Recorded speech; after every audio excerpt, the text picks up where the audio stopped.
প্রিয় বন্ধুরা, আসসালামু আলাইকুম। সবাই কেমন আছেন? আশা করি সবাই ভালো আছেন। এই দেখতে পাচ্ছেন যে আমার ঘুঘু পাখির সেটআপটা খুবই চমৎকার।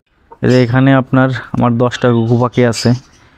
আমরা 3টা সম্ভবত পুরুষ আর 7টা সম্ভবত মেয়ে পাখি। এখানে দেখেন বন্ধুরা, একটা জিনিস বিষয় দেখায় আপনার আগে। এখানে দেখেন, এদের অভ্যাস হচ্ছে আপনার একজন যেখানে ডিম পারে সবাই একই জায়গায় ডিম পারে। আবার এখানে কিছু ঘুঘু পাখি আছে, ওইখানে একটা বাচ্চা আছে, ওইটা দেখাবো আপনাদের। এদের এক জায়গায় একবার ডিম পালে সবাই এক জায়গায় ডিম পেরে ডিমগুলো নষ্ট হয়ে যায়, ঠিক মতো জমে না। এই বাচ্চাটা দেখাবো আপনাদের, বাচ্চাটা কত বড় হয়েছে দেখেন। এই দেখেন বন্ধুরা, 3 থেকে 4 দিন বয়স বাচ্চাটার, খুবই সুন্দর দেখেন, মাশাআল্লাহ। একেবারে চোখের কালারটা রেড কালার, খুবই চমৎকার দেখতে পাচ্ছেন। এই ঘুঘু পাখি একটা জিনিস বিষয় কথা বললো, সেটা হচ্ছে এই ঘুঘু পাখি এভাবে লালন পালন করলে লস হবে।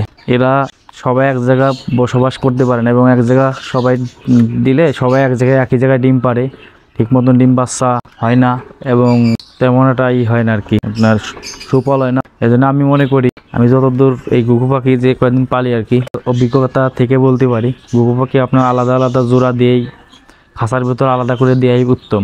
এক জায়গায় অনেকগুলো রাখলে আপনার বেশি ডিম বাচ্চা পাবেন না। হয়তোবা আপনার 1-2 বাচ্চা হবে, কিন্তু আপনি অনেক ব্রিড করতে পারবেন না আর কি। এই জন্য আমি মনে করি আপনারা সবাই চেষ্টা করবেন আলাদা আলাদা করে খাঁচা 2টো করে, এক জোড়া করে আলাদা আলাদা করে পালার, তাতে আপনারা এর থেকে ডিম বাচ্চা খুবই ভালো পাবে। সবাই দেখেন, এরা আবার একটা সভ্যসান থেকে এরা এরকম মারামারি করে না। যেমন অনেক সময় কবুতর বা অন্যান্য পাখি এক জায়গায় থাকলে অনেক মারামারি করে, কিন্তু এইগুলা এরা করবে না। এরা খুবই সভ্যশান্তি পাখি, এবং এদের ডাক খুবই চমৎকার। যে আমি সুন্দর করে সেট আপ করে দিছিলাম, মাশাআল্লাহ, মোটামুটি সুন্দর বেঁধে দিয়ে এদের জন্য সুন্দরভাবে ঝাঁকা বেঁধে দিছিলাম। দেখেন এইখানে শুধু একটা ডিম পাড়ছে, বাচ্চা ফুটছে, যে এই বাচ্চাটা দেখেন। আর এইখানেও ডিম পাড়ছিল, কিন্তু ডিম থেকে বাচ্চা ফুটে নেই। এখানেও ডিম থেকে বাচ্চা ফুটে নেই, মানে বাচ্চা ফুটছিল, একদিন থেকে ঠিকমতো খাওয়াই নেই, মারা গেছে আর কি।